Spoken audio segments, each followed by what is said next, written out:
The new Snetterton 300 circuit plays host to rounds 3 and 4 of the Ginetta Challenge. The mixed G40 and G20 contest continues.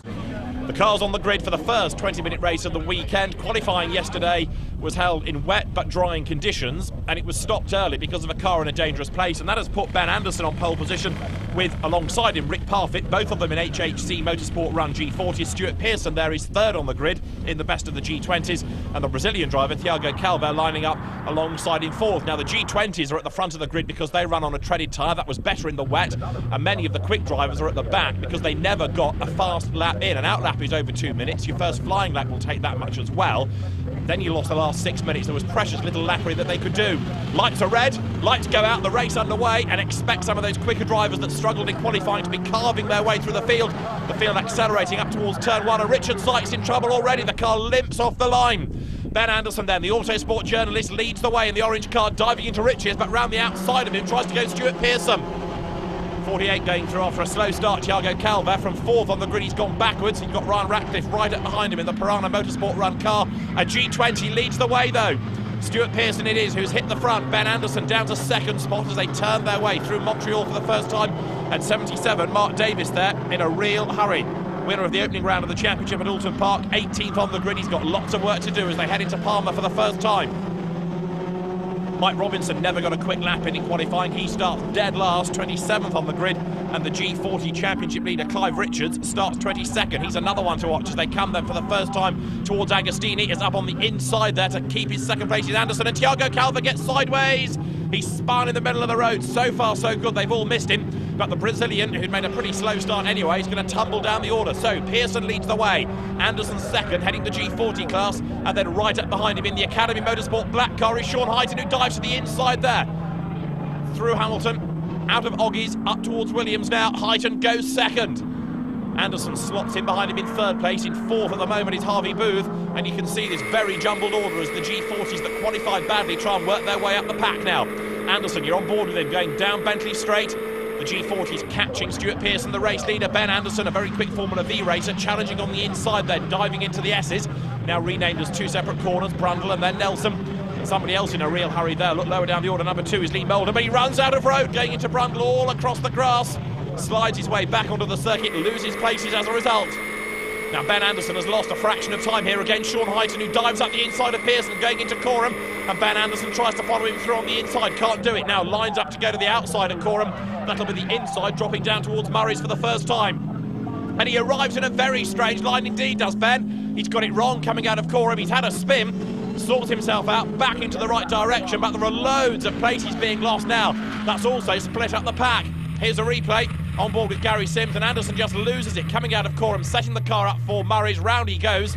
Sims has to stand on the brakes, take evasive action. He ducks up the inside and gains a place, and this was Ben's view of it all coming out of Coram.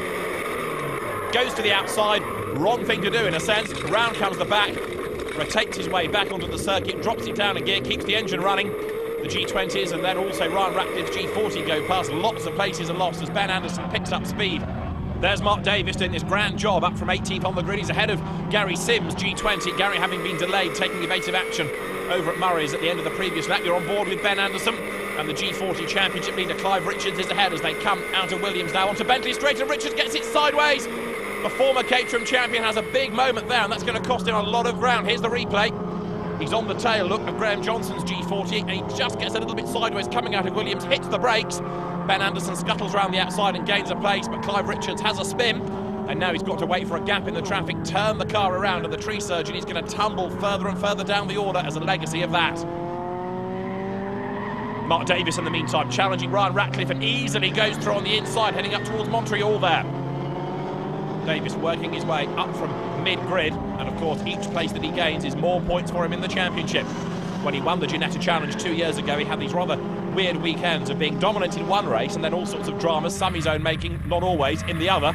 Well, he had one win and one drama at Alton Park, and in this race he needs to work his way through to the front and score as many points as he can. Gary Sims, in the meantime, busily chasing after the G20 opposition, but for the moment Stuart Pearson is a long way up the road ahead of him. Behind Sims, Rick Parfitt Jr. qualified on the front of the grid. It was an all-HHC front row.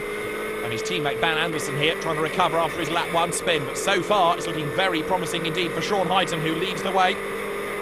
The Academy Motorsport run car building its lead lap after lap. All the battles are going on behind. Now here's Pearson then, trying to hang on to his place, and he's got Mark Davis right up behind him. Davis quicker, coming out of Williams onto Bentley straight now, and behind the Ratcliffe goes a little bit wide and kicks up the dirt.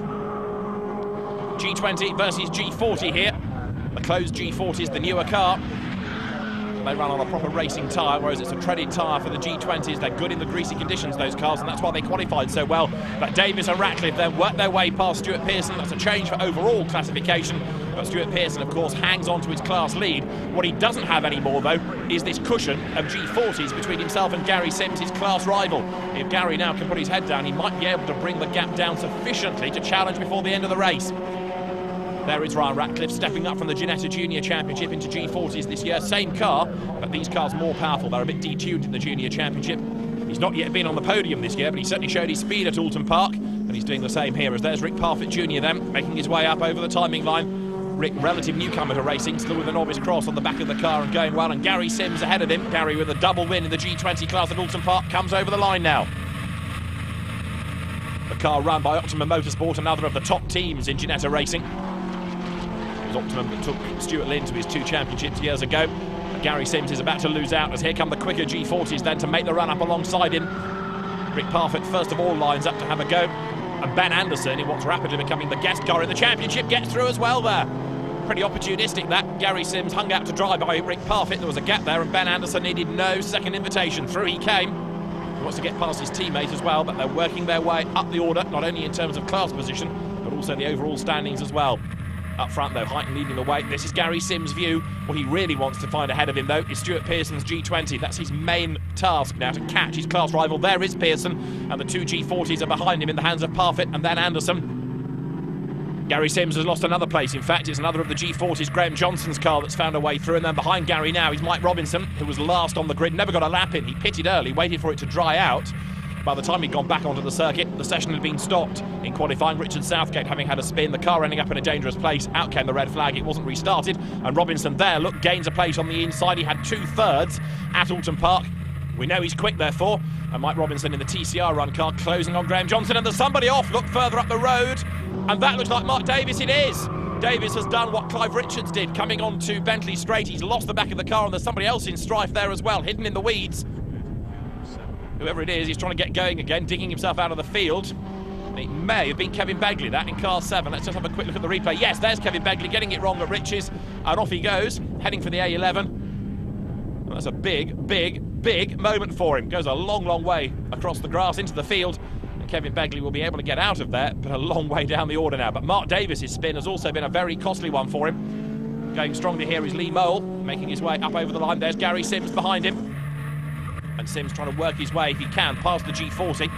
Doesn't really want to be racing against those cars if he can avoid it. What he wants to do is squabble against his class opposition. More importantly, he wants to be ahead of Stuart Pearson.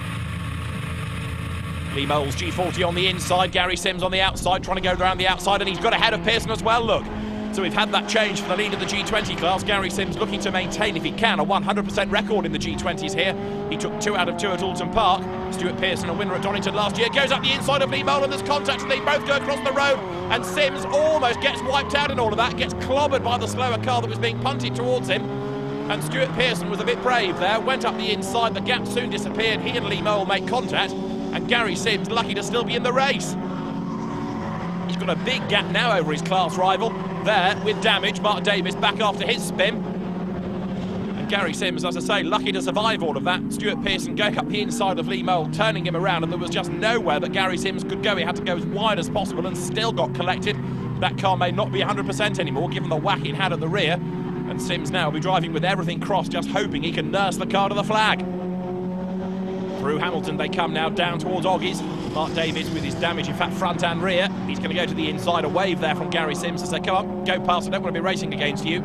So he can let the quicker car go, keep out of trouble. As long as Gary stays ahead of Stuart Pearson here, then it's looking good for a 3rd G20 class win of the year. Whereas Sean Hyton leads outright. He's set for a 2nd win of the season in the G40s. On board with Sims now then. a man with lots of Ginetta experience. He's raced in the G20 Challenge for a number of seasons. He's had a go in the G50s, both in the One Mate Championship and also in British GT for a time. But Sean Hyton, stepping up from the G20 to the G40 this year, is looking very strong indeed. And a second win of the season is going to go his way. Sean Hyton powers across the line. There's the checkered flag, and it's a win in round 3 of the Ginetta Challenge for Sean Hyton. The Academy Motorsport car comes across the line, and it's a very big gap indeed. He's getting on for 10 seconds worth of a lead. Within second place, Ryan Ratcliffe, a good drive by him. And you're on board with Gary Sims here, set for victory in the G20s, unless he does something silly at the last corner. Stuart Pearson is still hunting him down, but I think Gary has got enough in hand. He sets the car up, and so Sims it will be, accelerating his way up towards the line now. Who's going to score a second win of the season? Stuart Pearson is behind him, and Matt Flowers is going to be third, a rather distant third, admittedly, in the G20s. It is 3 out of 3 for Gary Sims in the G20 class in the Ginetta Challenge. Stuart Pearson comes across the line behind him, and of course, having been ahead at one stage, in the end 2 seconds is the gap between them. Stuart delayed after that incident he had up at Montreal. Matt Flowers third, then behind Sims and Pearson. Harvey Booth bags 4th ahead of James Owen, and Craig McElbar 6th in the G20s. It's another win for Gary Sims, but he was lucky to survive.